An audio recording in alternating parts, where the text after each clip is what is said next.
हाय दोस्तों, आप सब कैसे हैं। आशा करती हूँ आप सभी लोग अच्छे होंगे।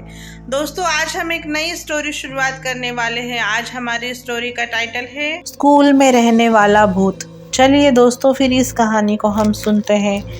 कई साल पहले की बात है। मैं जोधपुर के एक छोटे से गांव में प्राइमरी स्कूल के अध्यापक था। मेरे साथ उसी स्कूल में 5 अध्यापक और थे। उन लोगों की शादी हो चुकी थी और उनका अपना अपना परिवार था और मैं कुंवारा था। मेरी शादी नहीं हुई थी। सब लोग गांव में मकान भाड़े से लेकर रहते थे और मैं स्कूल के पास ही एक अलग छोटा सा कमरा बना हुआ था जिसमें मैं अकेला ही रहता था। स्कूल के चारों ओर खेत और झाड़ियाँ भी थी। स्कूल गांव से थोड़ी दूरी पर था। स्कूल में बिजली नहीं थी और मैं अकेला अपने कमरे में लालटेन जला के खाना बनाता था और खाना खाकर सो जाता था। तभी मेरे एक दोस्त ने बोला कि आप अपना टाइम कैसे निकालते हो? कल से हम लोग खाना खाने के बाद रात में तुम्हारे पास आएंगे। तुम्हारा भी थोड़ा हंसी मजाक में टाइम पास हो जाएगा। दूसरे दिन स्कूल से छुट्टी होने के बाद घर पर जाकर खाना वाना खा के अपने कहने के अनुसार मेरे सारे दोस्त रात को 10 बजे मेरे घर पर आ गए और हम लोग बातें करने लगे। थोड़ी रात बीत गई, तभी हमारे एक मित्र ने कहा कि यहाँ पर ना तो बिजली है ना तो टीवी है। हम लोग बैठकर यहाँ पर क्या करेंगे? चलो आज हम लोग थोड़ी मस्ती करते हैं। दूसरे मित्र ने बोला, हम अपने साथ ताश के पत्ते लाए हैं। चलो ताश के पत्ते खेलते हैं।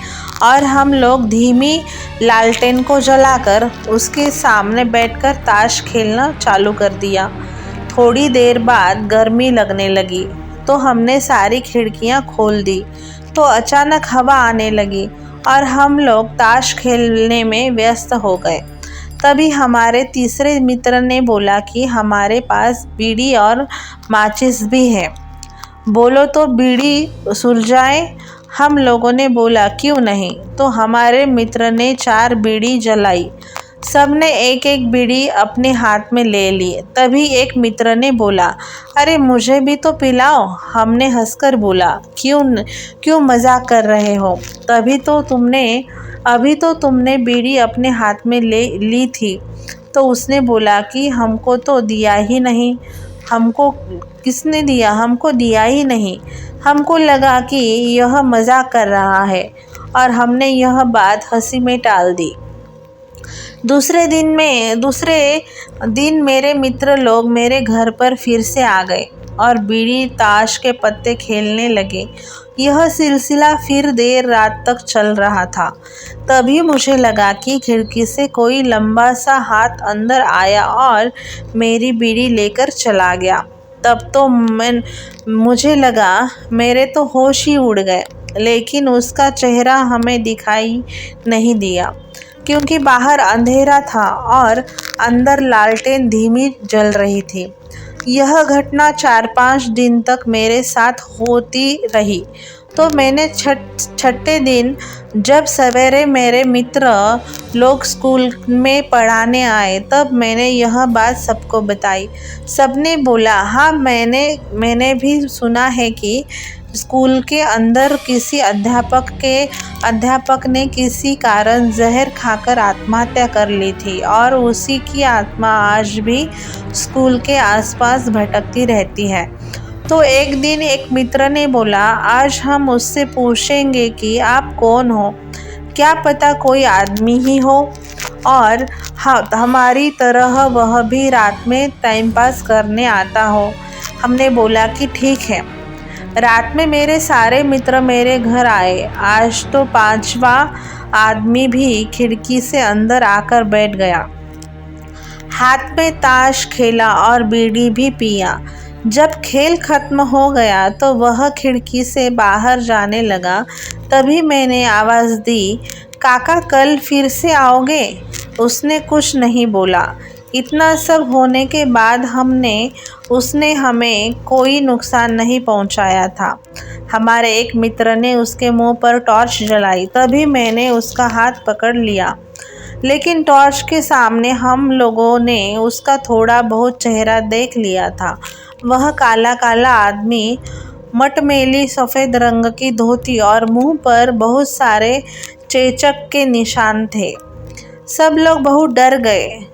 सब ने बोला, चलो गांव वालों को बताते हैं। हमने बोला, नहीं, बच्चों के भविष्य का सवाल है, कोई अपने बच्चों को स्कूल में पढ़ने के लिए नहीं भेजेगा।